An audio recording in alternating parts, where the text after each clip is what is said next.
Pronto, vamos começar essa aula da semana 4, certo? Essa visão geral do assunto.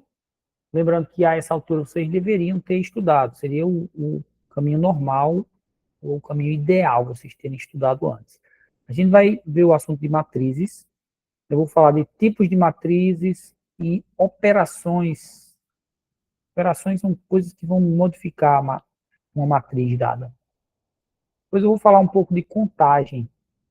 Vou falar de como a gente conta as possibilidades de listas com repetição de elementos, de listas em que eu não tenho repetição de elementos, não permito.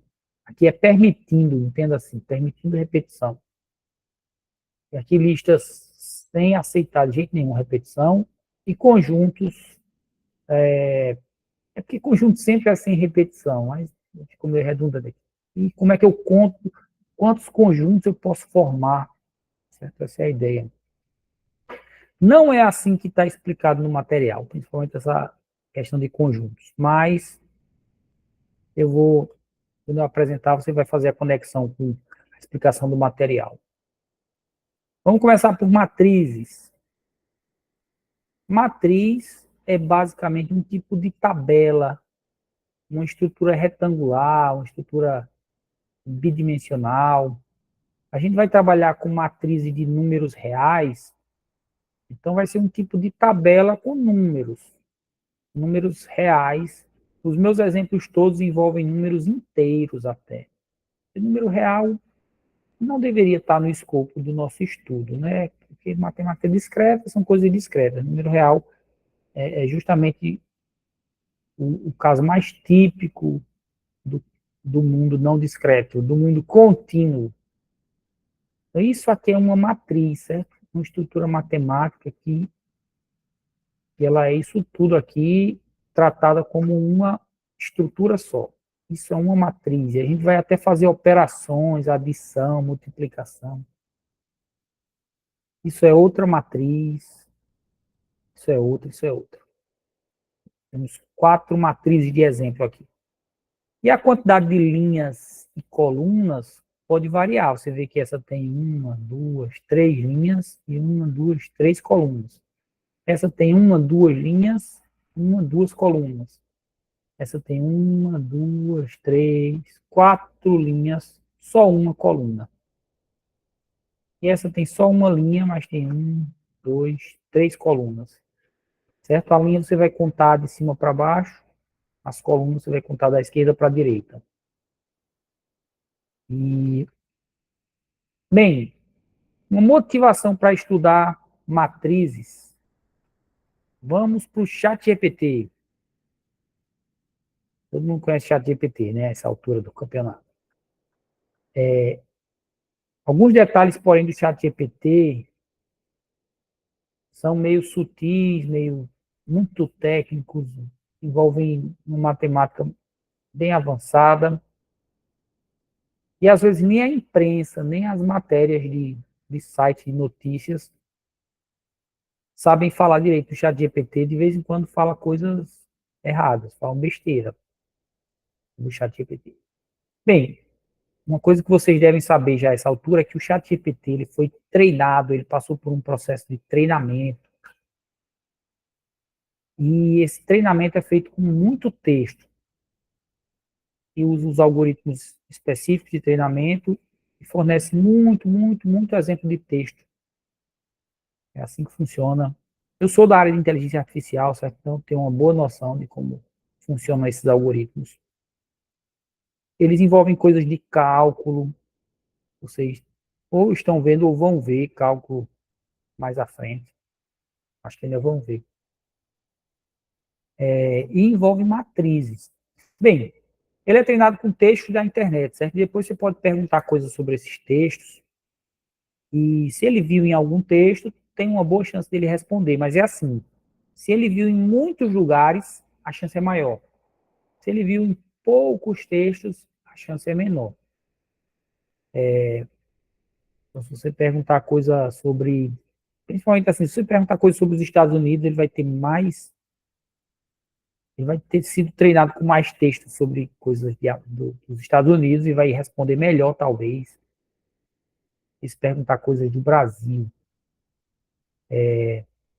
se perguntar sobre personagens históricos dos Estados Unidos, eu tenho certeza que ele vai saber de todos os personagens históricos, grandes, médios e talvez um bocado de personagem meio secundário. Agora, se você pegar um personagem aqui muito local, não sei, talvez se perguntar ao ChatGPT sobre Frei Caneca, pode ser que ele tenha informações bem limitadas, saiba pouco. Aí é nessas horas que também ele pode alucinar um bocado. Beleza, ele aprende com o texto da internet. A grande questão é como é que é guardado esse aprendizado que ele aprendeu com o texto. Vocês sabem que se você perguntar coisas sobre o que aconteceu mês passado, o avião da Voipes que caiu no Brasil, não sei o quê, em agosto de 2024, ele provavelmente vai dizer que ele não tem conhecimento disso porque a data limite de treinamento dele foi tal data. Talvez seja assim, de junho, de abril, deve ser uma data assim, não muito distante, mas também não tão perto.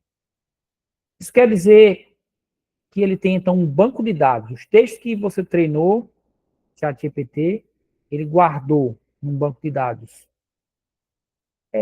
Não. A minha resposta mais, eu fico mais satisfeito é não. Mas ele guardou esses textos. Só que banco de dados na computação tem um significado, tem uma forma particular que eles são armazenados. E o ChatGPT não usa um deles. Não usa. Mas algumas matérias acham que usam. Aí vão dizer, se você perguntar sobre algo que aconteceu há poucos dias, o banco de dados do ChatGPT não guardou. Não tem banco de dados no ChatGPT. Falando só o que interessa aqui, né, para essa introdução. Ele representa texto como números. Cada palavra ou pedaço de palavra vira um número no ChatGPT.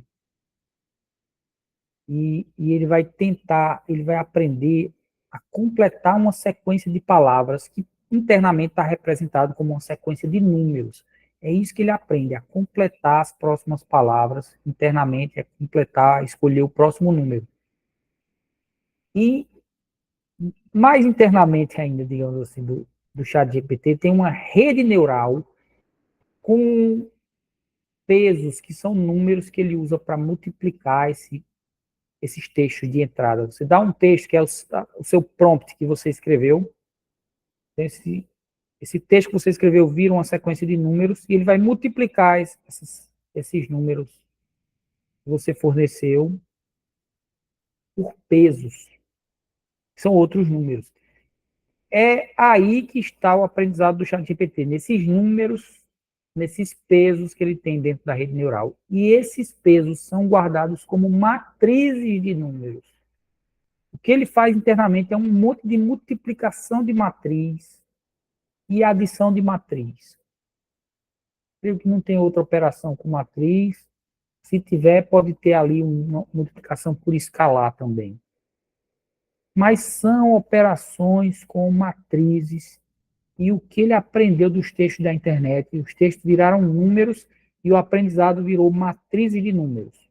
O texto não está lá na matriz do jeito que veio da internet, não. É um negócio bem mais complexo, mas ele vai aprendendo, registrando lá de uma maneira bem complexa números em matrizes.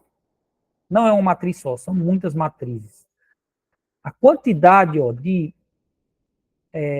de números que tem na matriz, nessas matrizes internas do ChatGPT, cada um desses aí conta como um parâmetro do modelo ChatGPT. E o modelo ChatGPT, ele tem aí uma coisa na faixa de bilhões de parâmetros. Então, são não sei quantas matrizes, mas no total elas estão armazenando bilhões de números. Dependendo da versão do ChatGPT, isso pode ser mais ou menos, tá? Vou perguntar aqui na internet. How many parameters? Inclusive, ele tem o ChatGPT 4, aí depois lança o ChatGPT 4o. Cada um desses vai ter uma quantidade diferente de parâmetros.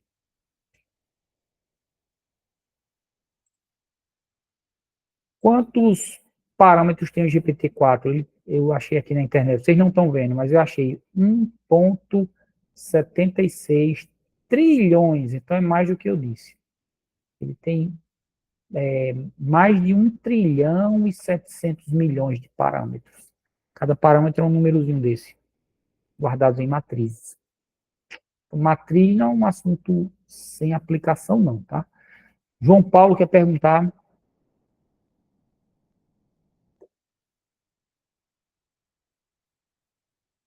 João Paulo levantou a mão aí, quer falar? Abra o microfone e pode falar. Professor, os parâmetros são os tokens? Não, os tokens são as entradas e as saídas. É justamente aquilo que eu falei. Ele pega palavras. Aqui esse texto, matriz de dimensão M por N. Então ele vai quebrar essas palavras de maneira que algumas delas ele pode quebrar em mais de um token. Isso aqui vira um token, ma vira um token, tris vira outro, D é um token por si só. Eu acho que o espaço em branco também é um token.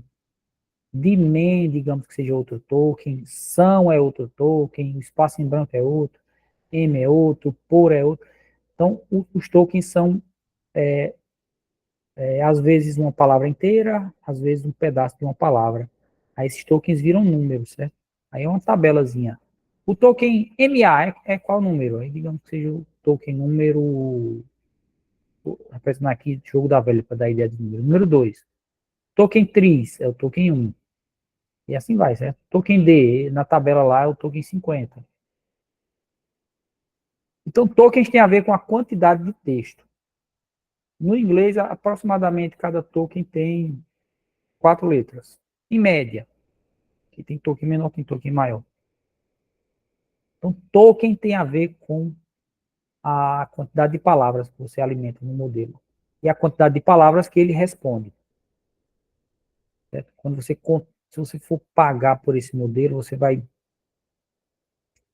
se você for usar via programação, né? Você vai pagar com base na quantidade de tokens, na quantidade de, grosseiramente, né, tem a ver com a quantidade de palavras, mas não é exatamente a quantidade de palavras, porque tem palavra que vira 2 tokens, espaço em branco conta como token, ponto conta como token. Você vai pagar por essa quantidade de tokens que você usar.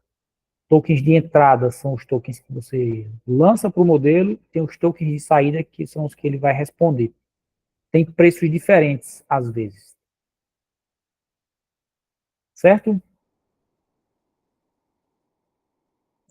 Aí, depois esses tokens vão ser transformados, viram um vetor de embeddings, que aí já é um negócio meio matriz. Depois vão ser multiplicados por matrizes, aí são os pesos, aí são os parâmetros. Aí são os parâmetros mesmo. Depois de número vira um tipo de matriz linha, vários números aqui. Depois, isso aqui vai ser multiplicado por matrizes que são os parâmetros do modelo.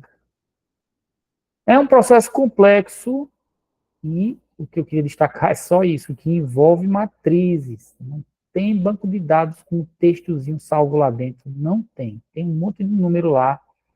E até quem criou esses modelos não entende exatamente como é que os textos estão representados lá internamente. Sabe que aqueles números foram treinados pelo algoritmo e registrados lá de uma maneira particular, mas ele não sabe ler os números e saber, aqui ele está guardando dados sobre o Brasil, aqui ele está guardando dados sobre Estados Unidos.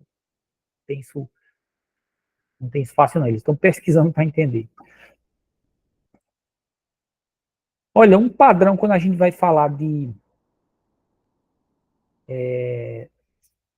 matrizes é que as linhas vêm primeiro. Isso aqui é um padrão informal que eu estou dizendo para vocês, para ajudar vocês a lembrarem. Então, essa matriz aqui tem linhas e colunas. A gente vai dizer que ela tem dimensão M por N. O que você vai dizer primeiro são as linhas. O padrão é esse. Geralmente a gente vai fazer primeiro coisa com as linhas, vai dizer primeiro a quantidade de linhas, tá? Cada elemento de uma matriz, ele pode ser representado por algum símbolozinho que lembra a notação de sequência que eu ensinei na aula gravada. Não tem no material escrito, mas tem na aula gravada. Só que, como é um tipo de sequência bidimensional, você tem que indicar a posição dele em termos de linha e coluna. E aí você pode usar essa notação ou essa. Se a sua matriz se chama A, você pode usar o A minúsculo para representar um elemento. E dois numerozinhos, I e J, para dizer linha e coluna. Nessa ordem, linha primeiro. Então, o elemento A, 2, 3, veja que ele está na coluna 1, 2, coluna 2, perfeito. E ele está na linha 2, linha 2. Está na coluna 1, 2, 3, coluna 3. Então, esse é o elemento 2, 3, está na posição 2, 3. A gente representa como Azinho 2, 3 ou como Azão entre colchetes e 2, 3 aqui. Lembre, linha, coluna. As colunas são numeradas de cima para baixo, 1, 2, 3, etc. As linhas são numeradas de cima para baixo, as colunas são numeradas da esquerda para a direita. E assim vai.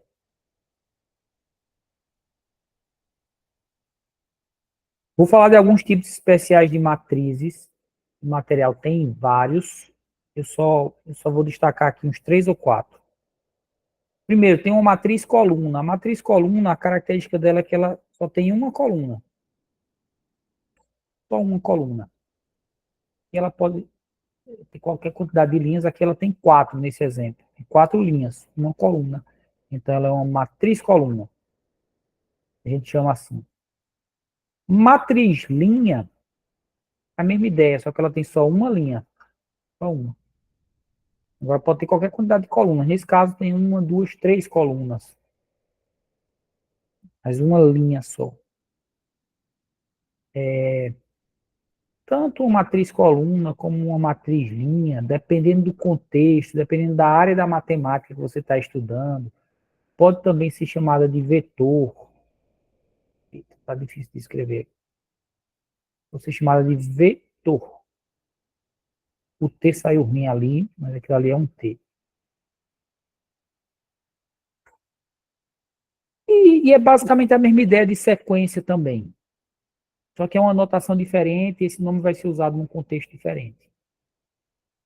Mas é muito próximo da ideia de sequência. Por quê? Porque você tem elementos com a ordem, que a ordem importa, e pode ter repetição, pode ter o mesmo número duas vezes, a mesma ideia de sequência aí, tá? Só que dependendo da área da matemática, vai ser chamado de vetor, a mesma ideia de sequência, ou vai ser chamado de cadeia, a mesma ideia. Bem, matriz coluna e matriz linha também, são bem próximos da ideia de sequência. Outro tipo de matriz, matriz quadrada. A matriz quadrada, ela tem a mesma quantidade de linhas e colunas. Então, ela vai ser uma matriz que a dimensão dela, a gente pode representar assim. É uma matriz de dimensão n por n. Lê desse jeito. N por n, a ideia é o mesmo n aí. N, você troca n por um número aí. Pode ser uma matriz 2 por 2. É essa aqui. Essa é uma matriz 2 vezes 2. É uma matriz 2 por 2. Essa é uma matriz 3 por 3. Você pode representar 3x3. 3 linhas e 3 colunas. A ordem é linha, coluna. Linha vem primeiro. Uma, duas, três linhas. Uma, duas, três colunas. Se essa quantidade for igual, a gente chama de matriz quadrada. As matrizes quadradas são assim... tem um bocado de resultado especial focado nelas. Tem tipos... subtipos dela também. No chat GPT lá, as matrizes não são necessariamente quadradas, não. Podem ser formatos assim, desiguais, digamos. Vamos continuar. Então, matriz quadrada, na matemática, tem uma ênfase maior, eu diria. Tem vários estudos que são bem focados em matrizes quadradas. Aí tem outros tipos que são subtipos dela também. A matriz identidade é uma delas. Ela é uma matriz quadrada, Uma característica das matrizes quadradas é que a gente destaca nela uma coisa chamada de diagonal principal. Nas outras matrizes, a gente considera que não tem, não costuma ser falado de diagonal principal em outras matrizes, porque a diagonal acaba não percorrendo todas as linhas e colunas. Na matriz quadrada, essa diagonal aí, começando do primeiro elemento, lá na primeira linha, primeira coluna, e descendo para a última linha, última coluna, é chamado de diagonal principal. Existe a diagonal secundária, que é essa, mas ela é menos importante. Então, na matriz de identidade, a diagonal principal é tudo 1, certo? E o resto da matriz é tudo 0. Esse é o resumo da matriz de identidade. É bem fácil de identificar.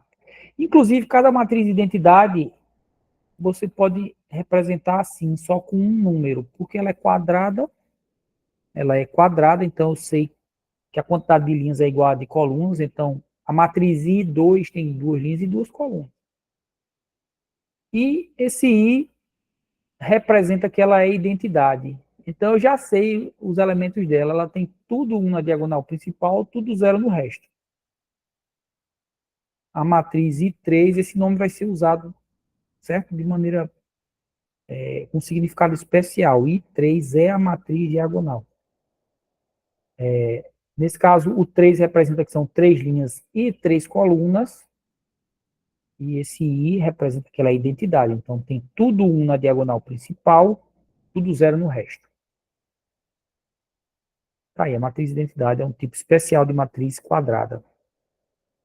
E pronto, o material tem mais, mas eu não vi muita importância de decorar um monte de nome, sabe, decorar muita coisa, não. É só um básico para revisão. Quem sabe lá na frente você estuda outros assuntos, álgebra linear, depois estuda inteligência artificial, aprendizagem de máquina, e aí você vai ver esses conceitos aí de matrizes sendo usados nas redes neurais, e depois você aprende como funciona o chat GPT, que são redes neurais do tipo Transformer. Então, tem uma caminhada até lá, mas você ter matrizes na sua mente vai ajudar, porque lá na frente pode ser necessário. Agora eu vou falar sobre operações. Operações são transformações que eu faço na matriz, mais tecnicamente pode ser considerado como funções que eu aplico na matriz e gero algum resultado. Pode ser com uma matriz só, pode ser matriz com um número, pode ser duas matrizes. A gente vai ver diferentes casos. Essa operação aqui, eu estou tratando como uma operação da transposta de uma matriz A. Você me dá a matriz A, eu represento a transposta colocando esse Tzinho em cima do nome, sobrescrito. Sobrescrito elevado assim. Isso aí representa a transposta da matriz A. E aí eu calculo uma matriz de resultado que é...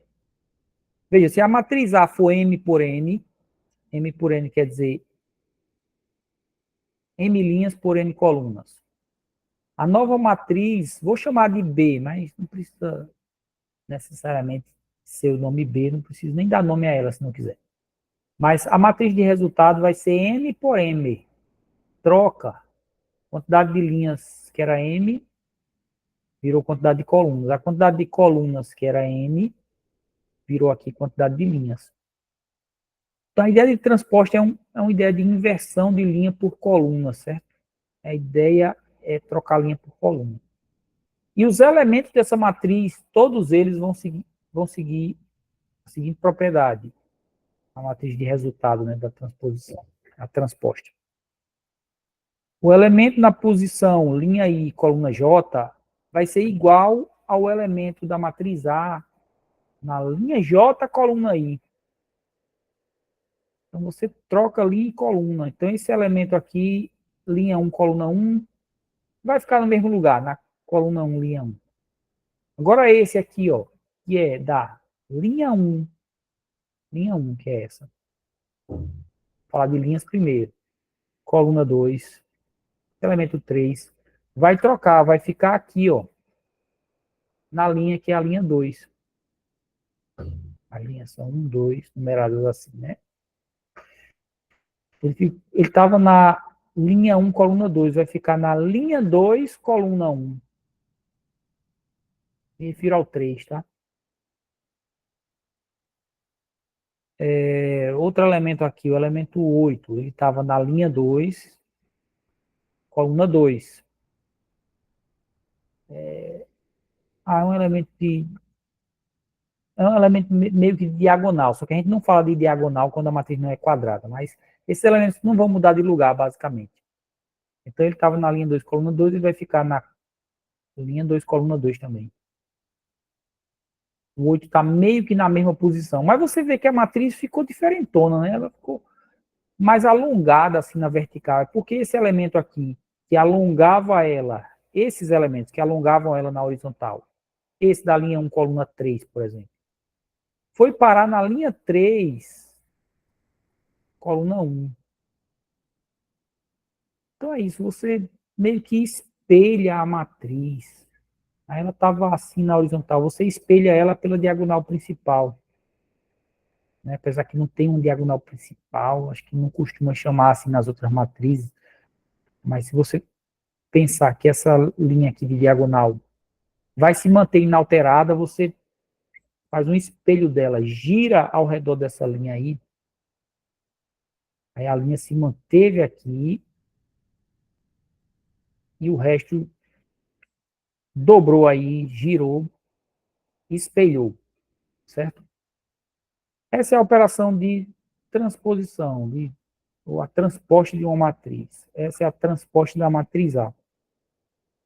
Vai trocar a linha por coluna de maneira informal. Qualquer dúvida pode perguntar aí, certo? Levanta a mão ou fala direto no microfone. A adição de duas matrizes, adição, no popular a gente chama como soma também, só que soma é o resultado da adição, mas tudo bem, dá para comunicar, né? É a mesma ideia de soma ou adição de números. E representa com o mesmo operador, o mais. E a lógica é bem simples, é só somar os elementos correspondentes. O da linha 1, coluna 1, com o da linha 1, coluna 1. Né? Uma matriz e na outra. O da linha 1, coluna 2, a matriz A, com o da linha 1, coluna 2, a matriz B. Você soma os correspondentes. O material dá até um exemplo de aplicação prática disso, que seria um produto que ele é produzido em duas localizações diferentes da fábrica, é algo assim, em duas unidades diferentes da empresa. Aí uma parte do produto é fabricado na unidade 1, outra parte na unidade 2. Isso aqui dão os custos de produção, essa coluna aqui, e os custos de transporte. Cada linha representa um produto. Aqui seria para o produto 1, aqui seria para o produto 2, essa linha toda. Aqui seria para o produto 3. Então, por exemplo, isso aqui representa o custo de produção do produto 3, e isso é o custo de transporte do produto 3.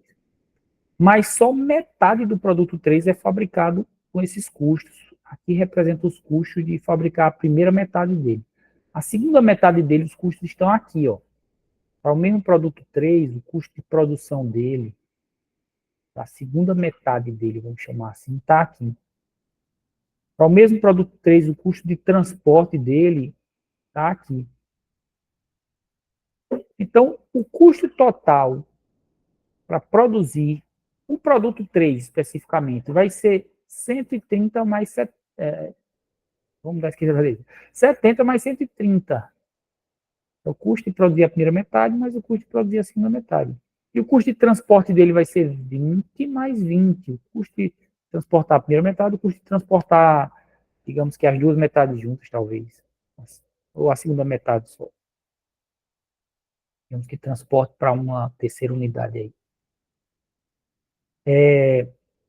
E semelhantemente para os outros produtos, certo? O custo de produção do produto 1, o total mesmo, é 32 mais 40. O custo de transporte do produto 1 é 40 mais 60. Você vai ter que somar as posições correspondentes. E é isso que faz a operação de adição de matrizes. Ele soma as posições correspondentes. 32 aqui, mais 40 dá 72. E esse 40 mais 60 dá 100. Então, o elemento que está na mesma posição na matriz 1 e na 2, eles são adicionados, somados. E aí você pode fazer o resto, certo? 50 mais 50 vai dar esse 100. 80 mais 50 vai dar 130. 70, que eu já mostrei antes, mais 130 vai dar 200. E 20 mais 20 vai dar esses 40 aqui. É simples. Acho que não tem mistério. E só para completar essa aplicação, essa matriz daria o custo total de produção e transporte de cada produto. Para o produto 1, custo total de produção, 72. Custo total de transporte, 100. Para o produto 2, custo total de produção, 100. Custo total de transporte, 130. E assim vai, tá? Então, isso é adição. Eu vou seguir, que eu acho que essa operação é muito simples. Mas qualquer dúvida, pode perguntar aí. Outra operação simples é a multiplicação de matriz por escalar. É possível que aconteça esse tipo de operação no chat GPT, porque algumas redes neurais têm isso. A adição de matriz acontece internamente, no processo do chat GPT responder suas perguntas, por exemplo. Isso aqui talvez aconteça também. Essa multiplicação é um número sozinho vezes uma matriz. E aí basta multiplicar. Eu vou lá por exemplo, tá? Deixa eu só explicar esse nome escalar. Multiplicar por escalar. Escalar é um número sozinho, um número independente, isolado. Ele não está numa matriz. Ele não é uma matriz. É só um númerozinho. A gente chama isso de escalar. Você pega esse escalar e multiplica por todas as posições da matriz, deixando na sua respectiva posição. Então é bem simples. O material dá um exemplo assim. Digamos que uma fábrica ou é uma loja tem várias câmeras digitais. Na época que câmera digital ainda era um negócio muito da moda, né? Agora todo mundo tem câmera no celular. Então tinha câmera automática, semiautomática e não automática. E eu acho que isso aqui são os preços só da câmera ou da unidade flash específica para aquele tipo específico de câmera. Me parece que é essa a ideia que o material lá escrito quer passar, né? E são os preços, tá? Isso aqui é uma câmera o quê? Automática e é o preço da câmera mesmo. Né? Isso é o preço de quê? De uma câmera semiautomática. Isso aqui é o preço da unidade de flash para a câmera semiautomática. Isso aqui é o preço da unidade de flash para a câmera não automática. Então, essa matriz representa isso, basicamente uma tabela aí. Né? Digamos que a loja vai fazer uma promoção, dando desconto de 10% em todos os produtos ou em todos os seus produtos de câmeras. Desconto de 10% é a mesma coisa que você fazer. Deixa eu ver como é que eu explico aqui da melhor maneira. 100%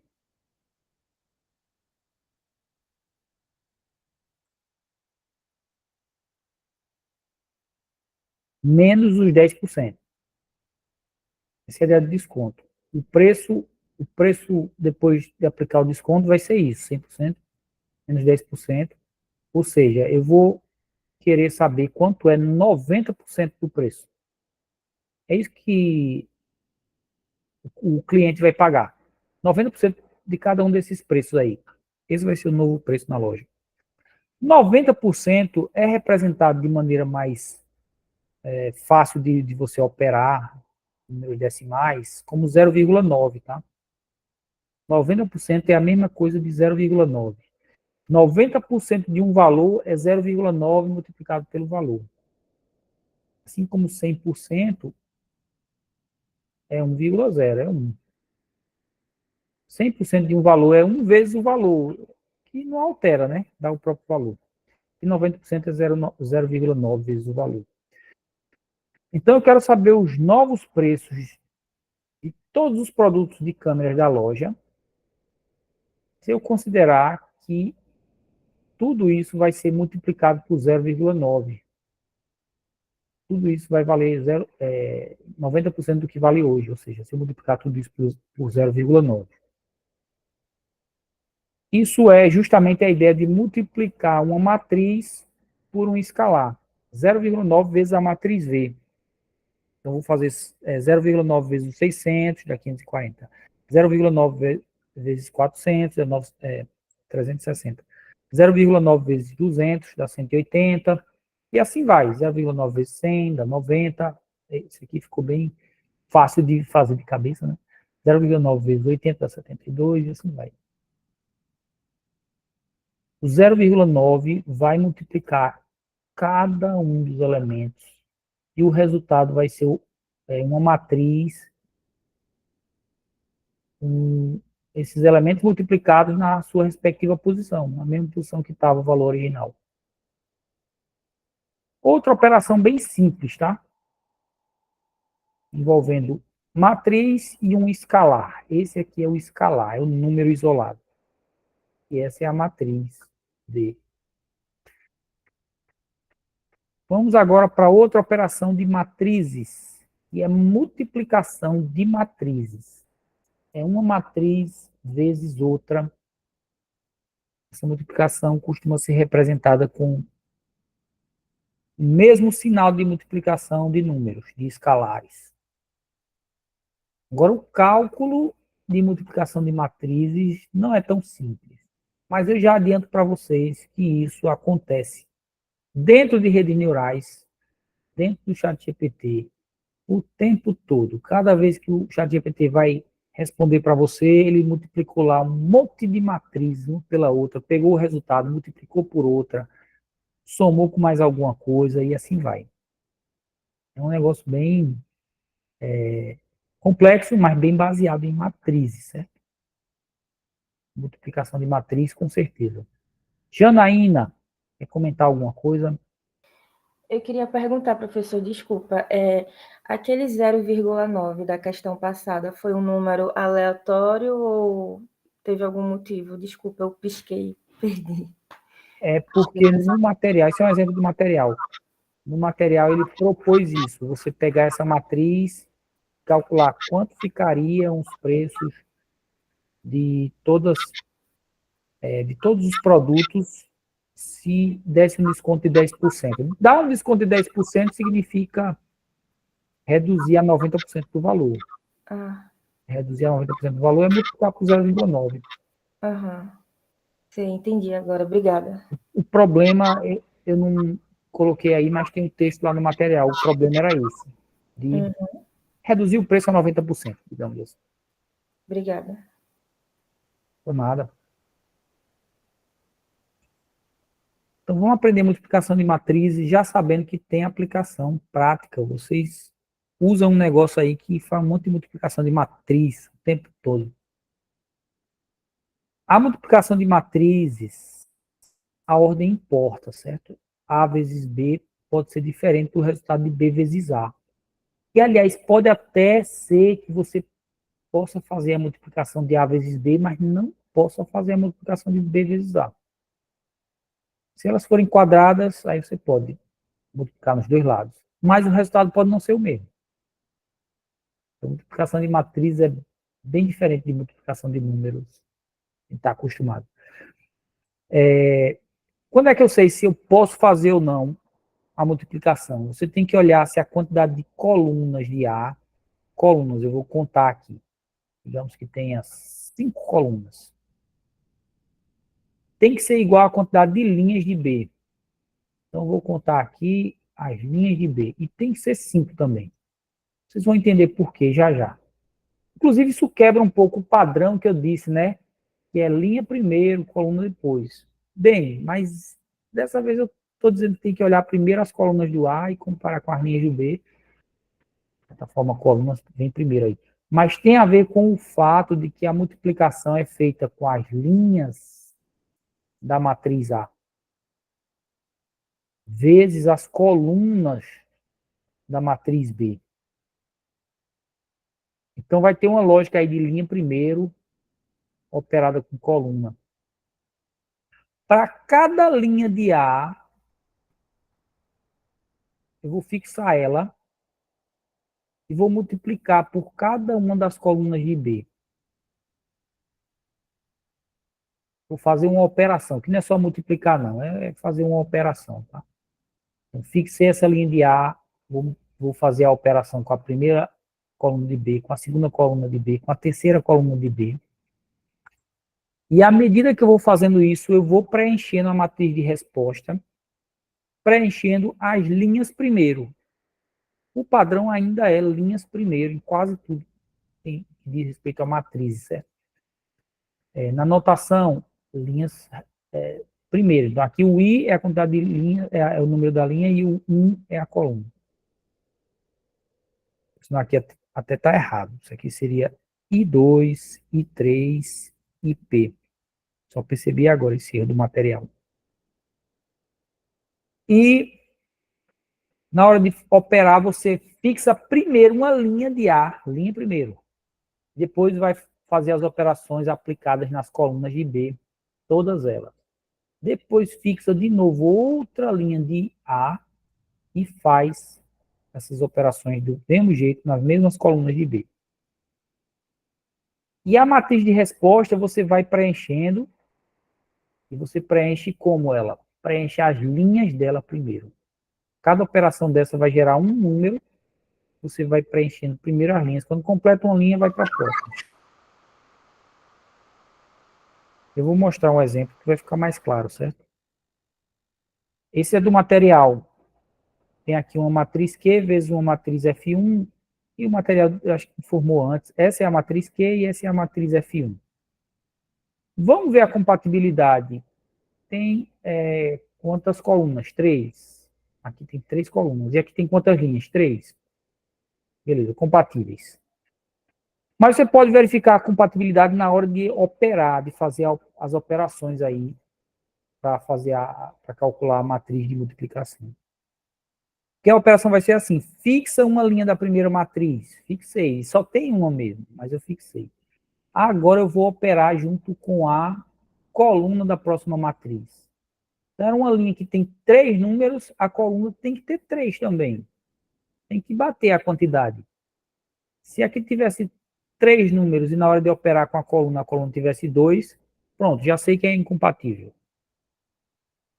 Então, eu vou operar essa linha com essa coluna. E como é a operação que eu faço?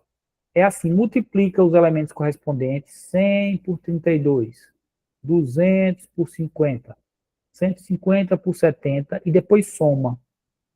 Multiplica os correspondentes e depois soma. Então, a matriz de resultado, você vai preencher as linhas dela primeiro. Você vai colocar isso aí, ó. A multiplicação dos correspondentes, depois soma tudo. Esse é o primeiro elemento da matriz de resultado, que vai dar 23.700, por sinal. Depois, deixa essa linha fixa da primeira matriz. Eu vou operar com a segunda coluna. Essa mesma linha que eu já operei com a primeira coluna, vou agora operar com a segunda coluna. Multiplica os correspondentes. 100 vezes 40. 200 vezes 80. 150 vezes 20. E depois soma tudo. Isso aqui vai sendo colocado, preenchendo as linhas primeiro, tá? E depois que você calcular, vai dar 23 mil. Quando é que eu sei que acabou a linha? Quando eu terminar de fazer a operação com uma linha da primeira matriz e for passar para a linha de baixo, aí eu também passo para a linha de baixo no resultado. Só que essa primeira matriz não tem segunda linha, não tem linha de baixo. Então, o resultado também não tem linha de baixo. Tá? A quantidade de linhas é a mesma quantidade da primeira matriz. Tá? Só tinha uma linha, então só vai ter uma linha aqui no resultado. Essa é a matriz de resultado da multiplicação Q vezes F1. Certo? Como é muito simples, essa primeira matriz é uma matriz linha, tem uma linha, aí o resultado ficou simples. Eu vou ver outro exemplo já já. Só quero mostrar para vocês como eu visualmente decorei matriz, certo? Eu fico imaginando sempre assim, linha, coluna. Aí você fixa uma linha e multiplica pelas todas as colunas da matriz. Fixa outra linha e multiplica por todas as matrizes. Eu realmente penso assim, imaginando mesmo que esse gesto com a mão, sabe? Linha, os valores todos da linha, vezes coluna, depois vezes a próxima coluna, depois vezes a próxima. É assim, vezes soma, né? Mas, enfim, linha, coluna.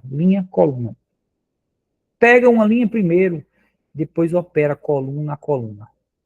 Depois pega a próxima linha primeiro, depois opera coluna a coluna. Olha esse exemplo aqui, peguei da internet e é legal porque os números aqui são todos diferentes, ajuda a gente a entender. Essa matriz tem mais de uma linha, essa tem mais de uma coluna, vai ser um exemplo mais legal. Então, eu fixo a linha primeiro. Primeiro eu fixo a linha da primeira matriz. E vou operar com a primeira coluna. Aí vai ficar 1 vezes 10, 2 vezes 20, 3 vezes 30 e somo tudo. É exatamente o que está aqui. Ó. Depois eu vou operar essa mesma linha com a segunda coluna. Aí vai ficar 1 vezes 11, 2 vezes 21, 3 vezes 31. É exatamente isso que está aqui. 1 vezes 11, 2 vezes 21, 3 vezes 31. Entende? Fixo a linha, depois coluna, depois a outra coluna até o fim. Fixo outra linha, depois coluna, coluna. Aí acabaram-se as colunas. Vou ter que partir para a linha de baixo. Então, na matriz de resultado, está na hora de você começar a linha de baixo. Eu fixo a segunda linha da primeira matriz, é a hora de eu começar a preencher a segunda linha da matriz de resultado. Aí eu vou fazer essa linha vezes a primeira coluna. Vai ficar 4 vezes 10, 5 vezes 20, 6 vezes 30. Veja que é isso que tem aqui. 4 vezes 10, 5 vezes 20, 6 vezes 30. Terminei. Vou agora para a próxima coluna e vou andando aqui. Né, vou preenchendo essa linha no resultado. Agora é 4 vezes 11, 5 vezes 21, 6 vezes 31. Depois somo tudo. É isso que está aqui. 4 vezes 11, 5 vezes 21, 6 vezes 31. Cada expressão dessa eu vou calcular separadamente. Cada ela vai ser um número da matriz. Aí calculando isso aí, 1 vezes 10 dá 10, 2 vezes 20 dá 40, 3 vezes 30 dá 90. Depois você soma tudo, aí vai dar 140. E faz a mesma coisa com os outros, certo? Faz essas multiplicações e somas e tudo mais. Aí a matriz de resultado é essa. Esse é o resultado desta multiplicação. Certo? Lembre-se que para cada linha daqui, eu vou preencher uma linha daqui. E a ideia é fixar uma linha primeiro e depois sair multiplicando com as colunas todas. Cada nova operação dessa vai passando para o próximo elemento aqui. Beleza, gente. Para quem está só revisando, né, acho que é mais tranquilo. Quem está vendo pela primeira vez, leia o material, depois volte talvez para esse vídeo para pegar a ideia, certo? A ideia é linha vezes linha operada com coluna, depois a mesma linha fixa com a outra coluna, até acabar essas colunas. Essa é a filosofia geral aqui. Tem esse exemplo grande aqui, mas aí eu não vou desenvolver, tá? É só porque a dimensão é diferente. Veja que vai ser essa linha fixada contra essa coluna e essa. Aí você vai ver que o resultado vai ser aqui, ó. 9 vezes 3, 5 vezes 1, que é o 9 vezes o 3, o 5 vezes o 1, o 2 vezes o 5. Exatamente o que está aqui. Quando eu for fazer a operação com a segunda coluna, aí que a seta ficou bem curva, aí vai ser 9, aí eu começo um novo elemento aqui, tá? Aí vai ser 9 vezes 2, 5 vezes 4, 2 vezes 3. É exatamente o que está aqui mesmo. Aí depois eu fixo a coluna de baixo, a linha de baixo. Nessa hora, eu começo a preencher também a linha de baixo na resposta. E repito o mesmo processo aí. Certo? Então, para quem estiver vendo esse vídeo, você pode parar e analisar e tentar entender esse resultado, fazendo no papel e tal. Isso encerra o que eu quero que vocês saibam de matrizes. É um assunto que está lá na atividade avaliativa, que vale parte da nota, e com isso que eu ensinei aqui nesse vídeo é suficiente. Tem coisa no material a mais, tipos especiais de matrizes a mais, e mais. Usando matrizes com somatório, é bem legal se você conseguir fazer essa mistura dos assuntos, que é comum na matemática. Mas eu não vou cobrar, não. Somatório envolvendo as posições dos elementos de uma matriz, não vou cobrar. Só o que, só o que eu falei nessa aula, só os assuntos que eu falei aqui é que eu vou cobrar de matriz, certo? E agora vamos começar a contagem. Essa parte é uma parte importante da chamada combinatória, é um ramo da matemática. E no ensino médio, geralmente é ensinada como análise combinatória. Mas o nome mais comum na matemática, pelo menos em inglês, é só combinatória mesmo, sem o análise. Em inglês, combinatorics. É um ramo que lida com problemas que envolvem estruturas discretas, estruturas que não são contínuas, geralmente finitas. Então, é um ramo da matemática que lida com certas estruturas. Ele lida com vários problemas que têm a ver com essas estruturas. Lida com contar quantas estruturas assim assado existem. Lida também com a existência. Será que existe uma estrutura desse tipo, com essa e essa característica? Ou lida com otimização. Qual é a menor estrutura com essa propriedade que existe? Aí não é só a questão de existência, mas é qual é ela, qual é a menor. Ou então, qual é a maior estrutura assim, assado que existe. Por exemplo, essa parte de otimização tem a ver com achar caminhos, tem a ver com o que o Google Maps faz, que roda ali é um algoritmo combinatório. Ele vai achar qual é o caminho que leva menos tempo, é o menor caminho nesse sentido, passando pelo mapa lá. Tem a ver com a combinatória focada em otimização. E roda lá algum algoritmo usando esses conceitos lá da combinatória. Provavelmente um algoritmo de grafos.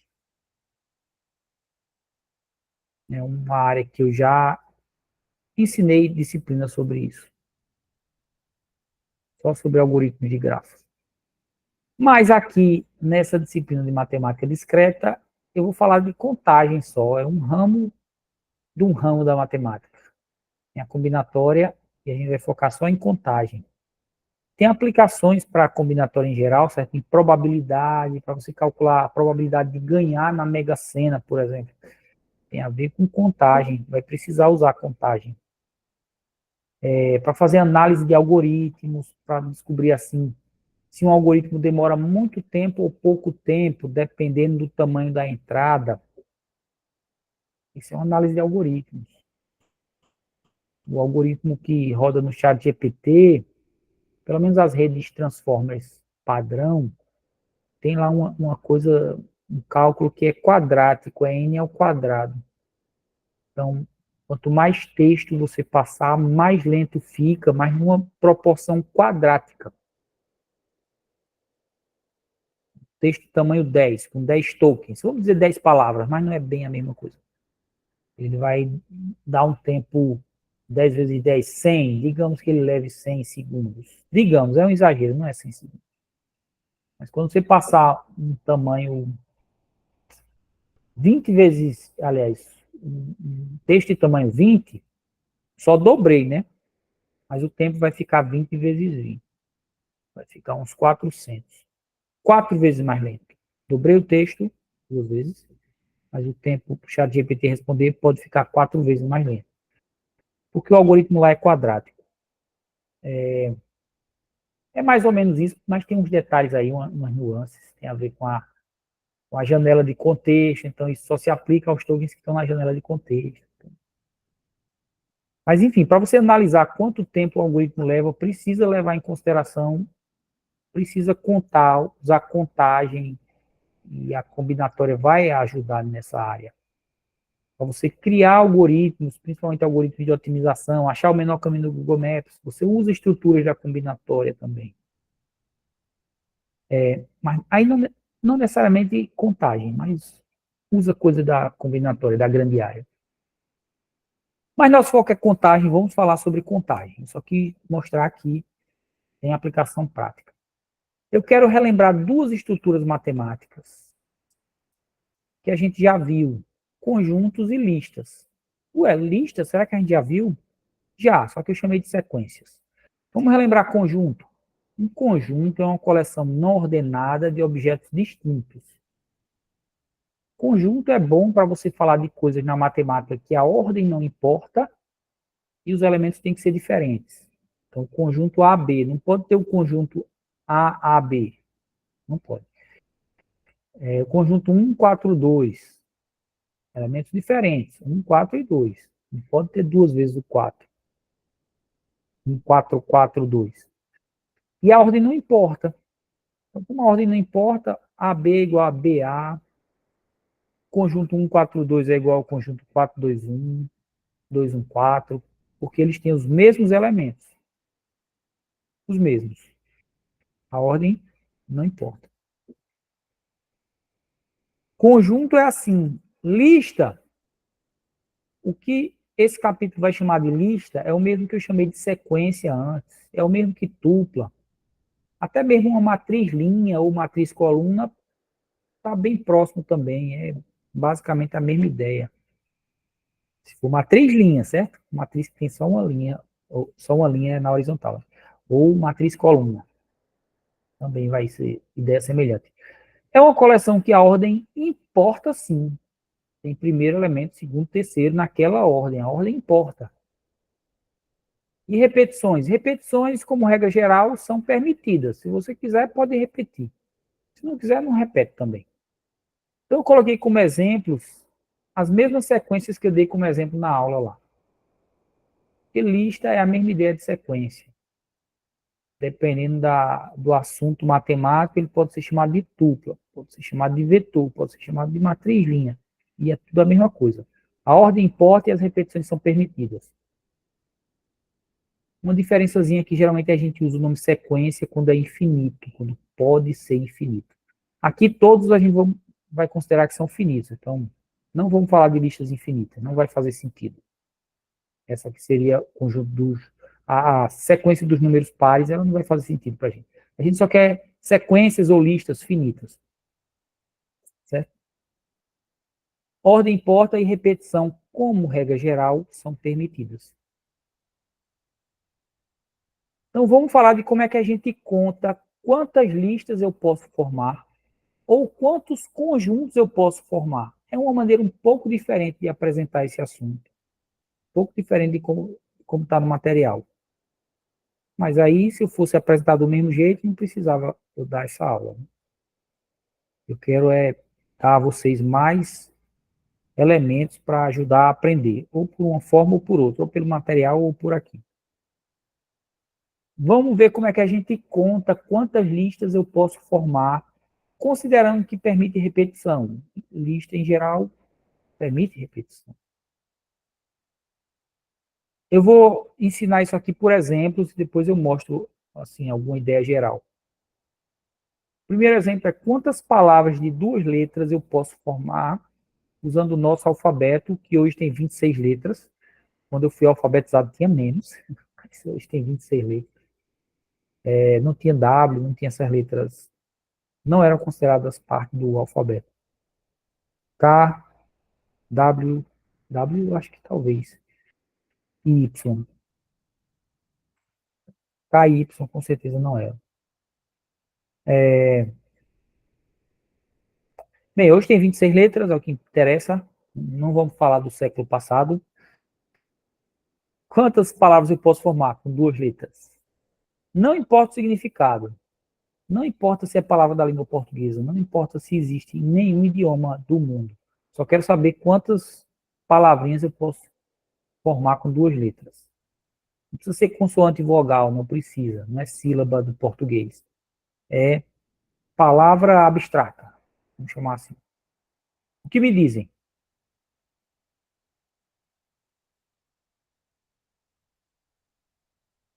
Seria fatorial. Não, vamos considerar que permite também 2 vezes a letra A, AA, ou 2 vezes a letra B, BB. Com fatorial, eu estou excluindo essa possibilidade. São palavras de 2 letras. Aí vamos pensar aqui na primeira. De quantas maneiras eu posso escolher a primeira letra?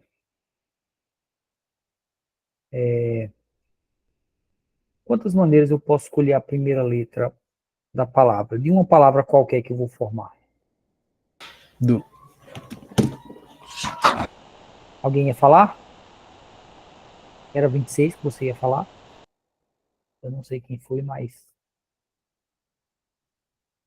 Beleza. 26. Eu posso escolher qualquer letra para ser a primeira. E quantas letras eu posso escolher para ser a segunda? 26. Eu estou considerando a possibilidade de repetir. Se fosse uma coisa que cai para 25, poderia ser calculado com fatorial, mas é até mais complicado, tá? Para quem fez o comentário antes. Mas teria mais a ver com fatorial se eu não pudesse repetir. Se eu não pudesse repetir. Aqui eu posso repetir. Então tem 26 opções para a primeira e 26 para a segunda também. A mesma letra pode aparecer de novo aí. E no total, o que é que eu faço com esses 2 números? No total, quantas possibilidades existem? Tipo assim, vou dar 2 opções. Eu somo muito. 52 possibilidades. Seria uma soma? Sim. O dobro. Ou... Somaria os 2. Porque na primeira unidade, pode-se dizer assim, o A só pode aparecer 2 vezes, né? Então se dá a entender que só se pode aparecer somente 2 vezes em cada unidade, e seria o dobro da quantidade de letras totais. Vamos tentar fazer aqui uma... Deixa eu ver se o próximo slide é o que eu estou pensando. Vamos tentar fazer uma lógica aqui com produto cartesiano.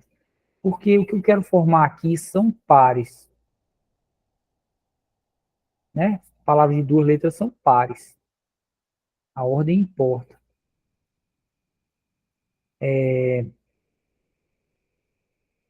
Tipo assim, o par AB é diferente do par BA. AB é uma palavra, BA é outra. A ordem faz diferença.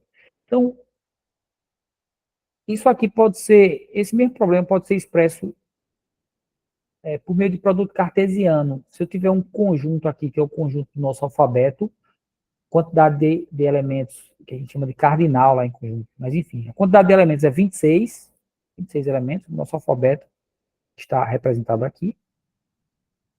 E o produto cartesiano, ele calcula o quê, gente? Revisando. Ele é uma operação entre conjuntos que forma todos os pares possíveis, combinando um daqui com um daqui.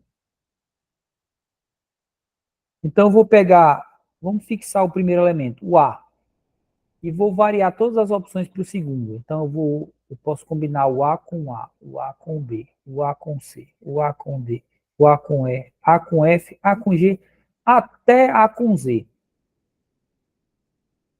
Quantas opções? Não precisa nem pensar assim agora, mas seriam 26 opções, né? Só para o A. Só para as palavras iniciadas em A. Agora, iniciando com o B. Posso fazer B com A, B com B, B com C, B com D, B com E, B com E, até B com Z. Seria mais 26 opções. Deixa eu ver se essa explicação me ajuda. Tem 26 opções começando com A, 26 começando com B. Quantas opções começando com C? C com A, C com B, C com C, C com D. Começando com C, tá? Vamos fazer aqui ao vivo. Vou fazer o C com A, C com B, C com C, C com D, e formando todas as combinações até o C com Z. E todas elas são diferentes de todas que apareceram antes, porque, por exemplo, A com C é diferente de C com A. Eu vou ter que contar separado. Começando com A, eu tinha 26 opções. Seria algo aqui para facilitar. Começando com B, eu tenho 26 opções. Começando com C, eu tenho 26 opções.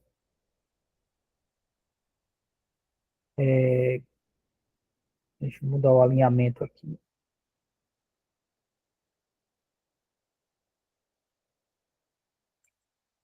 Começando com A, 26 opções. Começando com B, 26.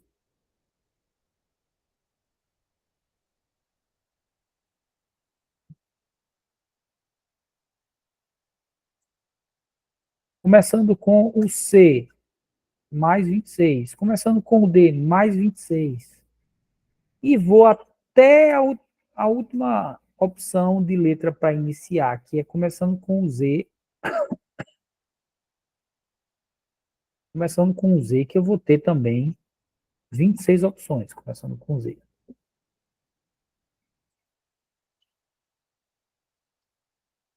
Ver se ficou bem alinhado aí. A grande questão é quantas letras eu tenho para começar a palavra. Comecei com A, com B, com C. Considerei várias maneiras de começar esse par, né? Cada par desse representa a palavra respectiva, certo? Eita, o que deu aqui? Isso aqui representa a palavra AA. Vou desistir de escrever com o mouse, escrever letras. O próximo par representa a palavra AB, AC, AD. Porque eu estou usando a notação de produto cartesiano, né, de formação de tuplas com produto cartesiano. Então, quantas opções eu tenho para começar, para ser a primeira letra, para começar a lista? Qualquer uma das letras, eu tenho 26 opções para começar. E cada uma dessas listas que eu formei para uma letra específica tem quantas? Em qual quantidade de opções? 26 opções. Então, começando com A, eu tenho 26 opções, começando com B, eu tenho 26 opções, e assim vai. Então, a resposta aqui, gente, é com... vou escrever de novo com o mouse. É com mais ou é com vezes? Vezes. Com vezes. Eu posso escolher de 26 maneiras a primeira letra. E uma vez que eu escolho uma, eu tenho 26 opções para a segunda. Começando com A, tenho 26. Começando com B, tenho 26. Começando com C, tenho 26. Então, é 26 vezes 26, tá? Essa é a resposta. Que dá 676. Então, existem 676 palavras de duas letras que podem ser formadas no nosso alfabeto. Ignorando o significado ou se existe em algum idioma. Ignorando isso. Isso são listas de tamanho 2. Tá? E de forma geral, para formar listas, para pensar em quantas listas é possível formar, a gente vai multiplicar. Essa minha aula está bem focada em multiplicação. Se eu quiser formar palavras de 3 letras, quantas eu posso formar com o nosso alfabeto? 26 vezes 26 vezes 26. Para cada uma das letras eu tenho 26 opções. A primeira letra, pode ser A, B, C, D até Z, 26 opções. Para a segunda, tenho 26. Para a terceira, 26. E quantas variações eu posso fazer disso tudo? Posso variar 26 daqui, vezes 26 daqui, vezes 26 daqui. Multiplica tudo. Total dá esse número aqui, 17.576. Essas são as palavras de 3 letras que eu posso formar com o nosso alfabeto. Ou essas são as listas que eu posso formar a partir de um conjunto de 26 elementos. O conjunto tem 26 elementos. Quantas listas eu posso formar? De tamanho 3. Listas de tamanho 3. Essa quantidade aqui. Que dá isso. Listas que permitem repetir o elemento. Eu posso ter A. Posso ter ABA, que forma até uma palavra em português, né? Aba. Posso formar BBB, forma uma sigla de um programa infeliz aí, né? E assim vai. Eu posso ter repetição. Eu quero contar com as listas que têm elemento repetido.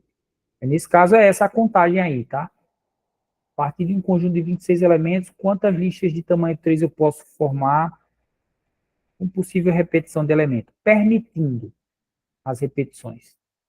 26 vezes 26 vezes 26, que dá 17.576. Olha só esse exemplo 3. Vai ajudar vocês a responderem alguma questão da lista, pelo menos uma. Eu só fiz aqui um pouco mais simples, mas é a mesma ideia da questão que eu criei. Fui eu que criei aquelas questões. Né? Quantas placas de carro? Imagine um país assim diferente. Talvez um país muito pequeno, que não tem muito carro. Um país que é uma cidade só. Existem países que são só uma cidade, né? O próprio Vaticano, Luxemburgo, é um país assim, se eu não me engano. Então, o país é pequeno, tem poucos carros, aí as placas não precisam de tantas letras como tem no nosso. Eu até perdi as contas. Acho que são 3 letras agora, né? E 3 dígitos. Enfim. Aqui no Brasil. Mas esse país é pequeno, basta uma letra e um dígito. E a placa vai ser um formato assim, ó. LD. Onde L é uma letra e D é um dígito. Para letra, vamos considerar o nosso alfabeto tem 26 opções. Para dígito, os dígitos decimais que a gente usa, 0, 1, 2, 3, 4, 5 até 9. São 10 opções também. E aqui, em essência, o formato não interessa muito, não. Interessa que tem uma sequência, letra primeiro, dígito depois. E aí, esse exemplo vai até ser um pouco diferente, porque eu quero saber quantas listas eu posso formar, e o primeiro elemento eu vou ter uma quantidade de opções diferente das opções que eu tenho para o segundo. Tá? Porque aqui eu tenho que escolher uma letra. E aqui eu tenho que escolher um dígito. Quantas opções eu tenho aqui? 26. E para cada uma dessas opções, quantos dígitos eu posso escolher? 10. Então, assim, eu posso fazer A com 0, A com 1, A com 2, A com 3, A com 4, A com 5, até A9. Depois, para outra letra, B com 1, B com 2, B com 3, até B com 9. Então, no total, serão 26 vezes 10 opções. Aquela mesma lógica de antes, só que agora aqui tem um número de opções diferente daqui, por conta da natureza do problema. Eu quero formar a letra com dígito. Então, eu tenho que contar quantas letras, quantos dígitos, mas o princípio é o mesmo no sentido de que eu vou multiplicar. Certo? E no sentido de que eu estou pensando em listas. Listas. Então, é só multiplicar a quantidade de opções que eu tenho para o primeiro elemento, quantidade de opções que eu tenho para o segundo, quantidade de opções que eu tenho para o terceiro. Sempre essa a lógica, sempre. Quando eu estiver formando listas. Certo? Por sinal, isso aqui dá quantas opções de placa? Alguém sabe dizer? 260. 260, né? Uma multiplicação por 10 é fácil fazer de cabeça. 260 opções de placa, ou seja, esse país só vai conseguir licenciar 260 veículos. Né? Senão ele vai ter que começar a repetir placa. E não é uma boa ideia. Agora, tá. O resumo de tudo que eu mostrei até aqui, e até do que vem depois também, é o que o livro chama de um princípio multiplicativo para contagem, que tem a ver com você contar listas, permitindo repetições, mas eu vou dizer, esse princípio multiplicativo é contar listas, com repetição ou sem repetição. E aí você ajusta a questão da repetição na maneira de você contabilizar cada valor aqui. Mas quando você vai contar listas, eu quero saber quantas listas de tamanho P. P é um número qualquer, 5, 4, enfim. Para eu formar as listas de tamanho P, eu vou ter que olhar na ordem, né? Escolher um elemento para ser o primeiro, outro para ser o segundo, outro para ser o terceiro, quarto, até escolher o pésimo, que é o último elemento. De maneira bem geral, eu vou precisar saber quantas opções eu tenho para escolher o meu primeiro elemento. Quantas opções eu tenho para escolher o segundo. No problema das letras, lá das palavras do português, as palavras formadas com o nosso alfabeto, era igual, a quantidade de opções para o primeiro elemento era a quantidade de letras, a quantidade de opções para o segundo elemento era a quantidade de letras. Mas, às vezes, é diferente. Na placa, eu tinha que olhar a quantidade de letras para o primeiro elemento e a quantidade de dígitos para o segundo elemento. No caso geral, veja quantas você pode escolher. Certo? Para o primeiro elemento, vou chamar isso de N1. Quantos eu posso escolher para ser o segundo elemento? Vamos chamar isso de N2. Quantos eu posso escolher para ser o terceiro elemento? Vai ser o N3, etc. Quantas opções eu posso escolher para ser o último elemento? Vai ser o NP. Você multiplica tudo isso, isso vai dar o total de listas que eu posso formar, o total de possíveis listas que eu posso formar. Pronto, o princípio multiplicativo é para isso, é para a ideia de formar listas. Esses exemplos anteriores ilustram bem a ideia. Agora eu vou falar de como é que eu conto listas proibindo repetições. E vou usar esse mesmo princípio multiplicativo, tá? Para formar listas proibindo repetições, vou usar. Só que eu vou ter que ter algum cuidado ali na hora de escolher quem é o N1, N2, N3 e tal.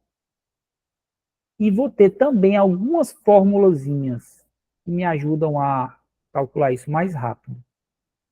Mas é a mesma ideia do princípio multiplicativo que vai estar agora nessa opção 2.2 da aula, contando listas sem repetição.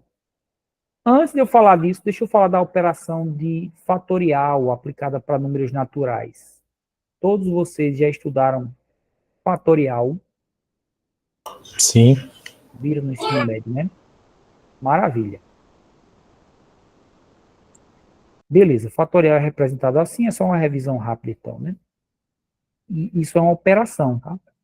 É uma função que transforma o valor de n em dá um valor calculado a partir dele. Isso aqui representa a operação que faz n vezes o n-1, vezes o n-2, vezes o n-3, tal, até chegar a 3, 2, 1. Multiplica tudo isso, pronto. Isso é o n fatorial.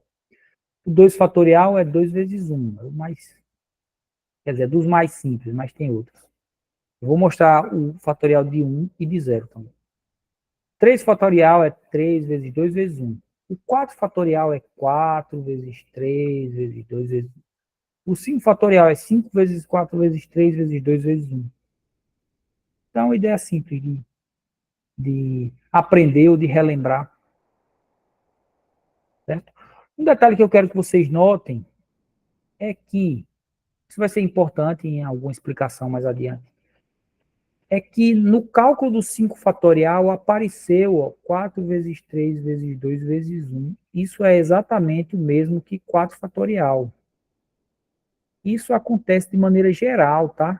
O cálculo do 3 fatorial apareceu aqui 2 fatorial, ele é 3 vezes o 2 fatorial. Até posso pegar também o 2 fatorial e jogar aqui, ó, no lugar disso. O 4 fatorial é 4 vezes 3 vezes o 2 fatorial. Então, algumas vezes a gente vai precisar representar uma expansão desse fatorial. Vamos chamar isso aqui da expansão do fatorial, tá? Em alguns casos eu vou mostrar uma expansão interrompida, truncada. O 5, por exemplo, eu expando só o 5 vezes e o resto eu deixo na forma de fatorial mesmo. 5 vezes 4 fatorial. Esse 4 fatorial quer dizer 4 vezes 3 vezes 2 vezes 1. Outros exemplos aqui, eu posso expandir um pouquinho mais e fazer o 5, representar o 5 assim, como 5 vezes 4 tem 1. 5 vezes 4 vezes o 3 fatorial. Também vai dar na mesma. Porque 3 fatorial é 3 vezes 2 vezes 1, aí dá na mesma. Às vezes eu vou usar isso, certo? Esse recurso de expandir parcialmente. Expandir de maneira truncada. Bem, preciso falar de dois casos especiais do fatorial. O 1 fatorial, que faz sentido, o fatorial é 1. Mas também tem o 0 fatorial, certo? Que não vou discutir aqui os porquês, mas funciona bem e os matemáticos aceitaram a ideia de que 0 fatorial é 1. Vamos considerar que é assim porque essa operação foi criada para ser assim. O 0 fatorial é 1 e os outros casos seguem aquela lógica que é mais intuitiva.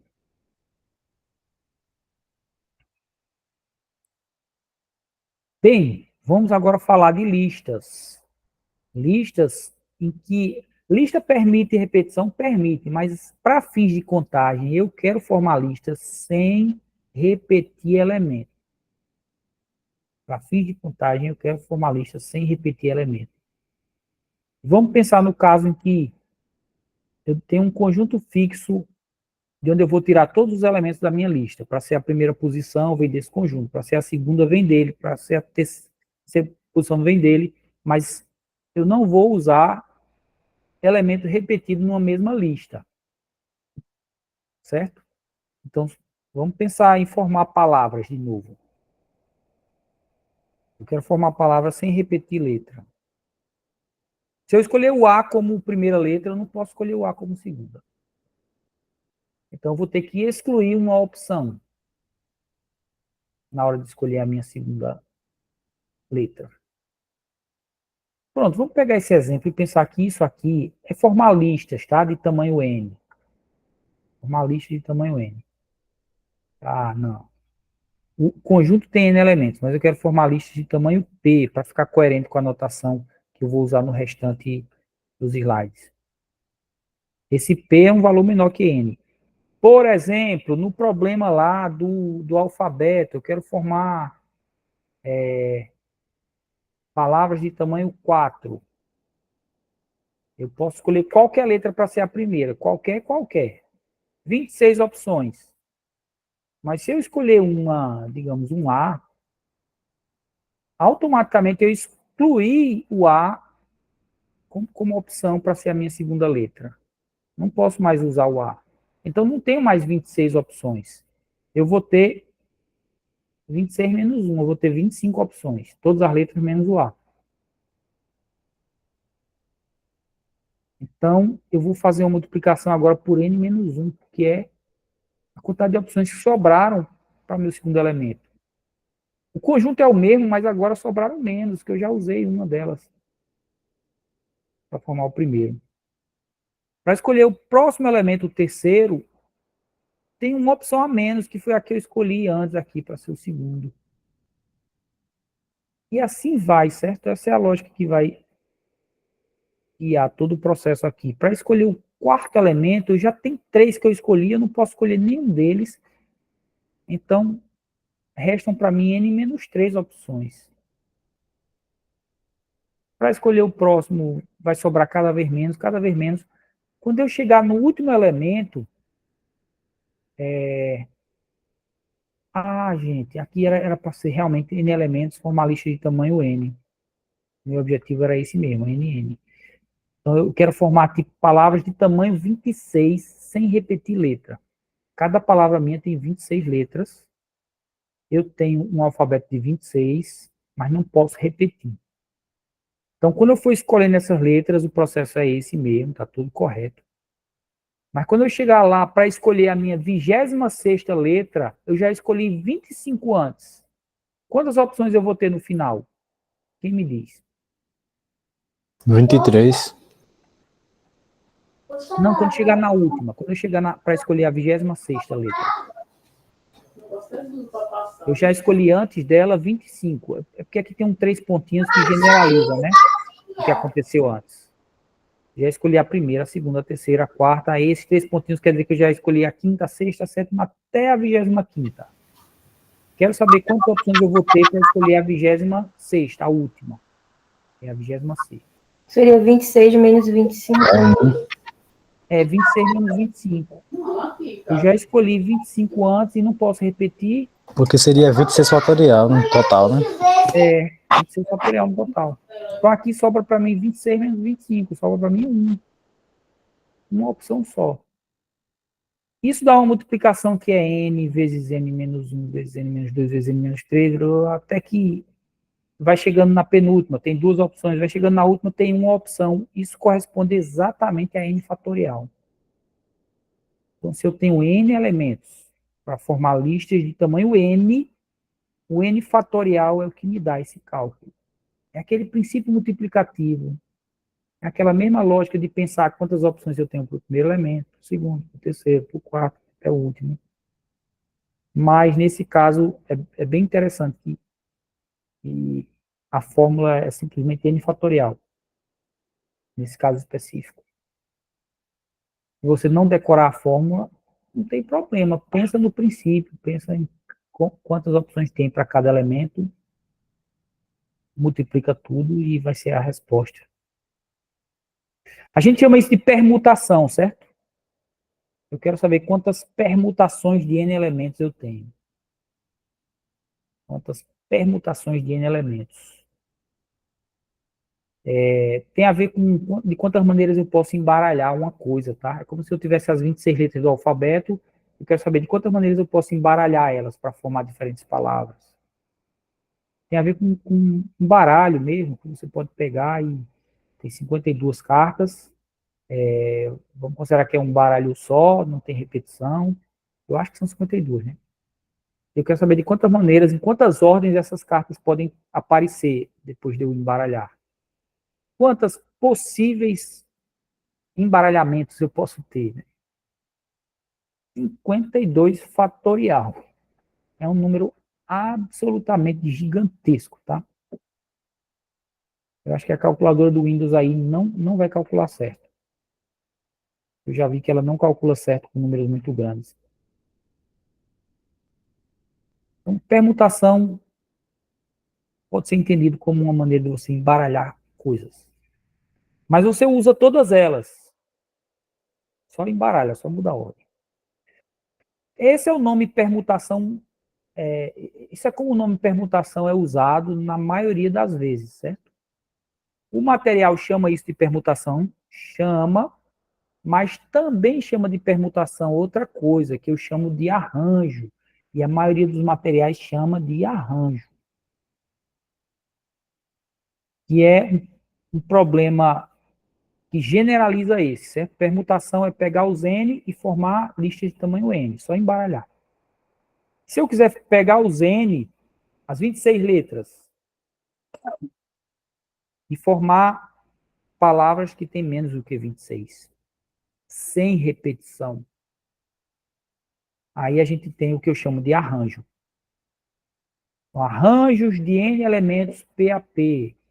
Vamos explicar aqui, exemplificando com com as palavras. Se eu tiver 26 letras, de quantas formas diferentes eu posso formar listas? Listas seriam palavras de tamanho P. Vamos pensar assim, palavras de tamanho 4, só para ilustrar. Eu tenho 26 letras para escolher, vou escolher só 4 delas. Mas não posso repetir. Então, eu tenho que... Aquela progressão começa igual, certo? Eu vou ter 26 opções para ser o primeiro elemento. Para o segundo elemento da minha palavra, né? Para formar cada palavrazinha de tamanho 4. Primeiro eu tenho 26 opções. O segundo eu já não tenho 26, tenho 25. Eu tenho N-1. Para o terceiro, a terceira letra da minha palavra, já não tenho mais aquelas duas que eu usei antes. Não tenho mais 26 nem 25. Eu tenho agora 24, que é o N-2. Vou ter que diminuir 2 das minhas opções. Quando eu chegar no quarto elemento, já diminuí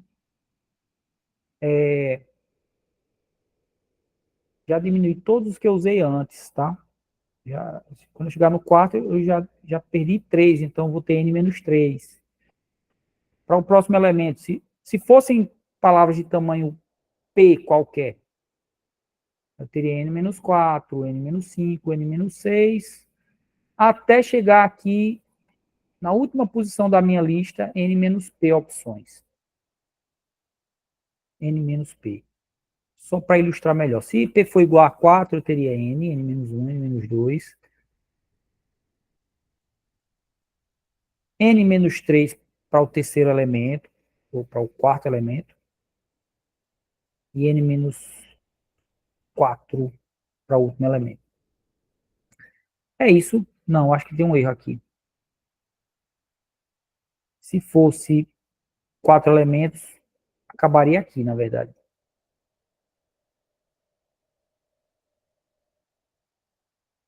Para o último elemento, eu ia ter N-3 opções.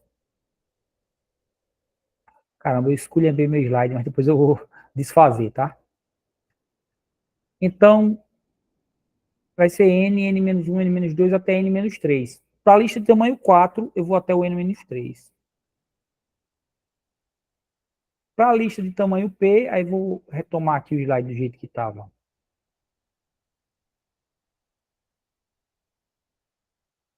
Eu vou até o N-P mais 1.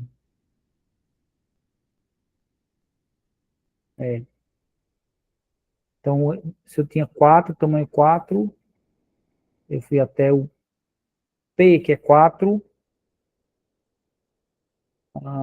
N-P menos 1. Esse é N menos 4,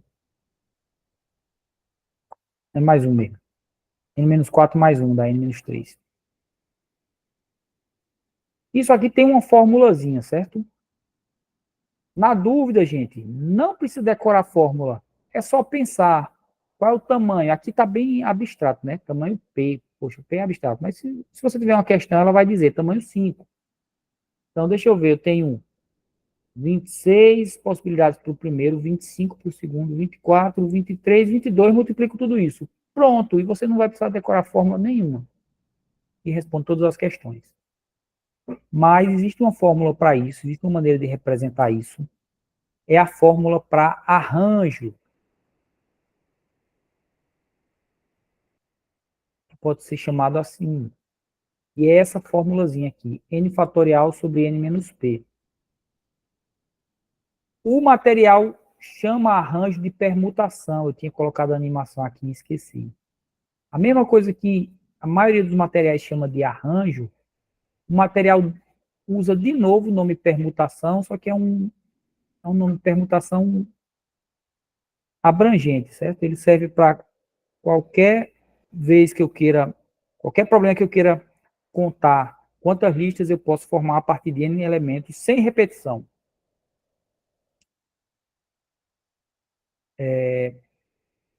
Qualquer um desses, o material chama de permutação. Eu costumo ver no material permutação o nome para N elementos sem repetição de elemento, mas formando usando todos eles, sabe? Usando todos eles.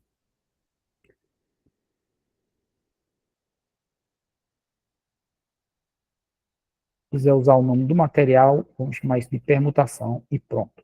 Isso também é uma permutação, beleza. Só que é permutação de N, P a P. N elementos, vou formar a lista de tamanho P.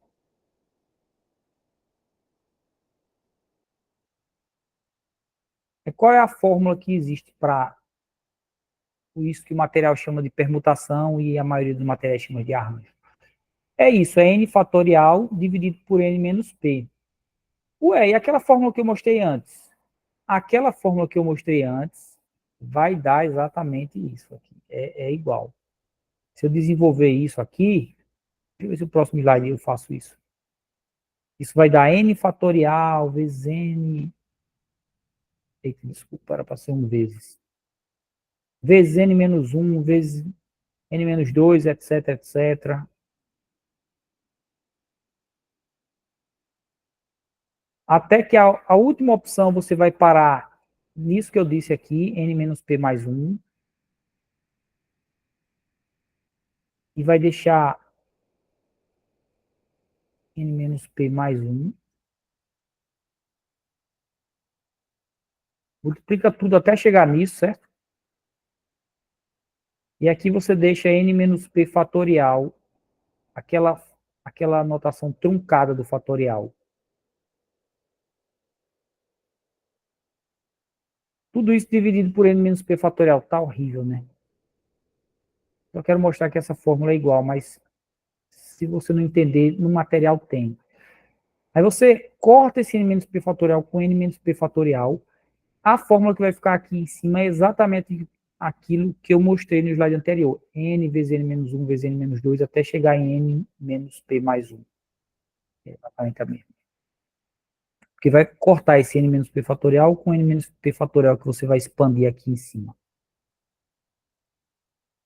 E repito, tá? Para arranjo não precisa decorar essa fórmula. É só pensar o problema assim, ó.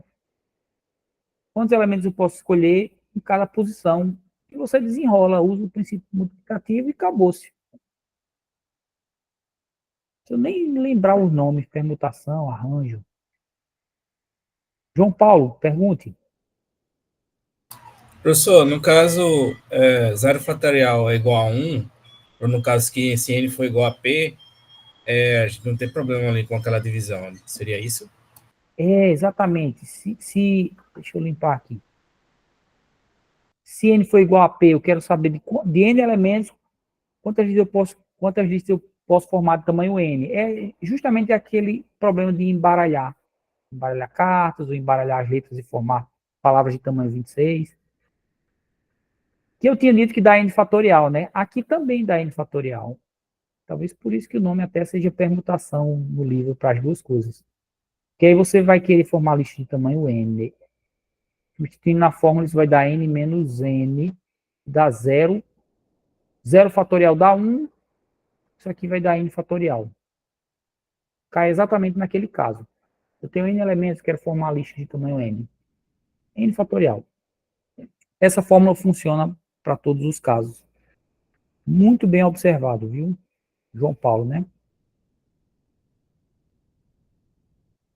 Essa é uma propriedade interessante. Exemplo 4 aqui. Eu acho que esse é o último e a gente encerra a aula. Quantas placas de carro fictícias eu posso criar com 3 letras em sequência, mas sem repetir letra? Bem, para se encaixar aqui, eu imaginei placa de carro formada com letra, letra, letra, certo? Não importa se são duas para cá e uma para lá, o que importa é que são 3 letras em sequência aí. Mas não pode repetir letra, eu não posso ter placa AA. Não posso. Então, eu vou ter que fazer lista sem repetição. Tá bem. Quantas opções eu tenho para escolher os elementos aí? No geral, 26, né? Beleza, 26. Quais são os tamanhos das listas que eu quero formar, para saber quantas possibilidades existem? Quero formar listas de 3 letras. Tá bom, então isso é 26 opções de letras para o primeiro elemento. Aí depois que eu já usei essa letra, não posso usar de novo, seja ela qual for. Então vai sobrar 1 a menos aqui para o segundo, 25. Vai sobrar 1 a menos para o terceiro, 24. Não precisa de fórmula. Mostrei a fórmula lá, mas você resolve sem fórmula. 26 vezes 25 vezes 24. Possíveis placas aí. Só que se você aplicar aquela fórmula, vai ser n fatorial é 26 dividido por n menos p, né? P é 3, então 26 menos 3 fatorial. Dá 23 fatorial. Essa formulazinha aqui, tá? N menos p dá 26 menos 3, 23. E se você expandir esse de cima, você vai ver que dá para cortar 23 fatorial daqui com 23 fatorial daqui e vai dar a mesma coisa. Mas não precisa da fórmula, esse é o ponto. Gente, eu achei que era o último exemplo, mas não é. Falta falar de contando conjuntos. Então, quem puder, permaneça aí. Quem não puder, pode ver a gravação depois, mas é curto. Deixa eu ver quantos slides são. Tem os 4 slides, 5. Só que alguns deles têm animação. Tudo que eu falei até aqui era formar listas. É só aplicar o princípio multiplicativo, pensando na primeira opção, na segunda, na terceira. Se eu quiser quantos conjuntos eu posso formar, aí já é diferente. Conjunto é um tipo de agrupamento também, mas é sem ordem e sem repetição. Aí fica um pouco diferente, certo? O problema geral é assim, dado o universo aí de elementos, com N elementos, quero saber quantos conjuntos eu posso formar de tamanho P. Antes eu falei de que no universo de N, quantas listas eu posso formar com repetição, sem repetição, né? Teve uma variantezinha ali no meio, mas todos aqueles você faz de cabeça, assim, precisa decorar a fórmula. Para conjunto é um pouco mais complicado, porque conjunto, a ordem e a repetição não faz diferença. Então, eu escolher ABC é a mesma coisa que eu escolher BAC ou CBA, ou, enfim, BCA, etc. Quantos conjuntos eu posso formar? A contagem é mais enrolada, você vai precisar de fórmula. Pelo menos eu recomendo aprender essa fórmula aqui. Essa fórmula é chamada também da fórmula para combinações. Isso aqui conta quantas combinações de N, P a P eu posso formar. Quantos conjuntos posso formar a partir de N elementos. Quantos conjuntos de tamanho P eu posso formar. É uma fórmula parecida com a da permutação, né, o arranjo. Tem N em cima, tem N menos P fatorial embaixo. N fatorial em cima, N menos P fatorial embaixo. Só que o que tem de novo é que você vai multiplicar o P fatorial embaixo, o denominador. Olha isso, a fórmula de combinações acrescenta isso. Vamos ver um exemplo de onde ela pode ser aplicada. Esse sim é o último exemplo da aula. Se eu tenho uma turma de 10 alunos e um professor vai sortear de uma vez 3 alunos para ganharem um curso de inglês. Então, o prêmio é o mesmo, então não faz diferença aqui. Não faz diferença quem é o primeiro aluno sorteado, o segundo ou o terceiro, porque o prêmio é o mesmo. E eu ainda coloquei assim, sortear de uma só vez. Como é que ele sorteia de uma só vez? Bem, você pode colocar papeizinhos, uma sacola e puxar 3 de uma vez. Seleciona os 3 sem olhar e depois lê. A ordem não importa. Só importa quais os 3 alunos que ganharam. Entende? Não estou formando lista. Então a ordem não importa.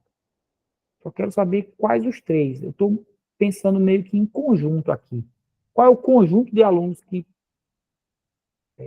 pode ganhar? Né? Quais os conjuntos que eu posso formar com 3 alunos para serem os ganhadores? Quantos resultados esse sorteio pode dar, né? Ou quais são os grupos de 3 alunos distintos que eu posso formar? A ordem não importa. Como ordem de elementos não importa, como os elementos são distintos também, que é tipo de conjunto, aí a gente usa essa fórmula, tá? Não tem maneira mais fácil, não. Eu recomendo usar a fórmula. Combinação de 10, 3 a 3, ou seja, o total de elementos de onde eu posso escolher. E quanto eu vou escolher no total? 3. A ordem não importa, né? E não vai ter repetição. Aí você aplica, vai dar n fatorial em cima fica assim, n menos p, né? Que é n, 10 menos 3 fatorial fica isso, e aqui é o p fatorial, 3 fatorial. Como é que eu calculo isso? Você vai desenvolvendo, ó, 10 fatorial sobre 3 fatorial vezes 7 fatorial. Esse 10 fatorial eu posso expandir ele até o 7 fatorial e paro aqui. Eu fiz essa expansão parcial, porque com 7 fatorial eu posso ser esperto e simplificar 7 fatorial com 7 fatorial. No fundo eu dividi isso, e essa divisão dá 1, aí fica multiplicado por 1, que não altera o resultado. Então, eu elimino esses dois fatores aí. E agora, o que eu posso fazer? Posso pegar esse 3 fatorial e expandir ele. Veja, o 7 sumiu daqui. E agora eu expandi esse 3 fatorial, ficou assim, 3 vezes 2 vezes 1. O 2 eu posso simplificar aqui, dividindo por 2, e dividindo o 8 por 2 também, aí dá 4. Esse 4 vai continuar sendo multiplicado pelo resto. O 3 eu posso simplificar dividindo por 3, aqui dá 3. E continua aí na multiplicação. Então vai ficar 10 vezes 3 vezes 4. Aqui ficou tudo 1, e tudo que é simplificado, se eu não anotar nada, entenda que é porque deu 1. Então isso aqui vai dar 10 vezes 3 vezes 4, o denominador deu 1. 10 vezes 3 vezes 4, veja, 3 vezes 4 dá 12, 10 vezes 12 dá 120. Então existem 120 possíveis resultados. É um número até grande, né? Para uma sala que só tem 10 alunos.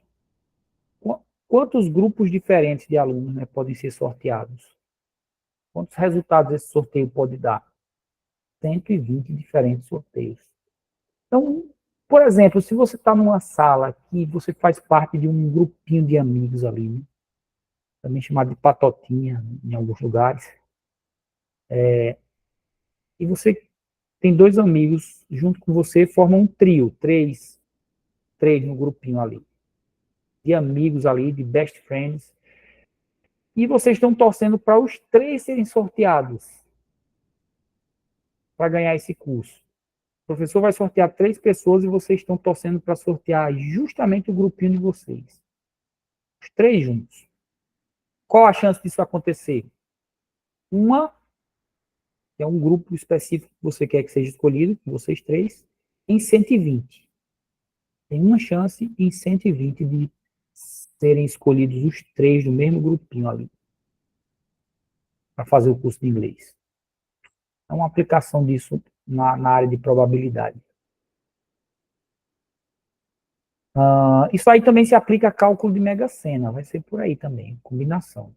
São sorteados 6 números, né, e a ordem não importa, a ordem que eles foram escolhidos não importa. Importa quais foram os números. E é sem repetição.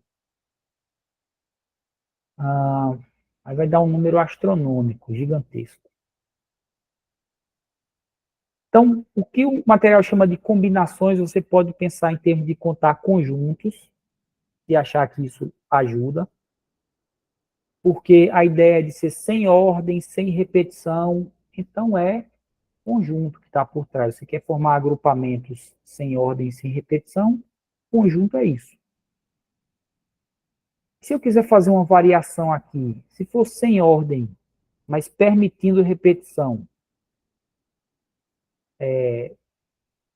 tipo assim, nesse exemplo do sorteio, seria como se eu pudesse sortear 2 vezes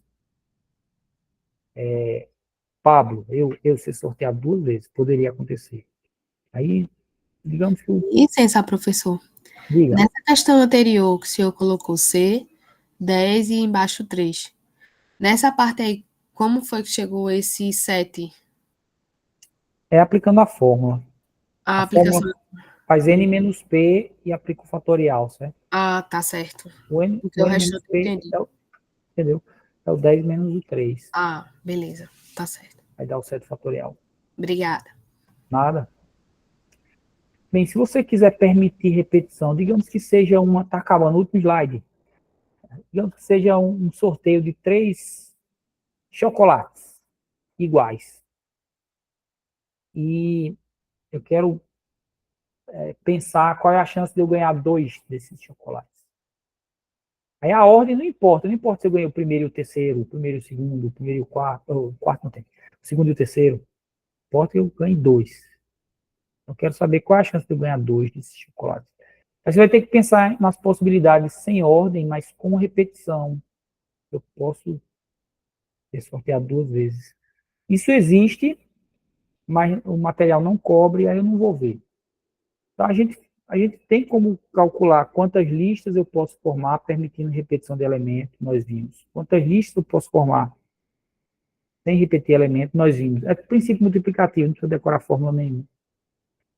E quantos conjuntos eu posso formar sem repetição, né? Sem ordem e sem repetição. Mas sem ordem e com repetição, fico devendo, mas não é difícil não. Você pesquisar na internet, você vai ver. Mas o material não cobra isso. Não. Pronto, gente. Isso finalmente encerra. Querem fazer alguma última pergunta de última hora? Ainda tem aí. Professor, na prova do dia 21, o senhor vai falar exatamente o que vai ser cobrado? Vou dizer exatamente o que vai ser cobrado e não vou cobrar tudo.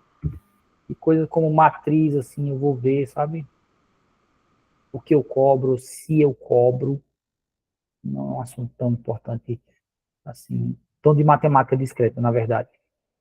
Importante falei que é importantíssimo, mas não é bem de matemática discreta. Ok, tá bom. Aí eu vou selecionar os assuntos. Mas na lista, né, eu estou cobrando. Cada um dos tópicos está sendo cobrado na lista. Também seletivamente, né? Veja lá a parte de matriz que eu estou cobrando. Não cobrei mais do que eu dei nessa aula. Na atividade que está lá no ambiente. Então tem coisa que eu só vou cobrar na atividade mesmo, não vou cobrar na prova. Eu vou divulgar os assuntos específicos da prova quando estiver mais perto, certo? Mas vai ser só coisa a menos, não vai ter nada a mais do que o que eu cobrei nas atividades lá nos formulários.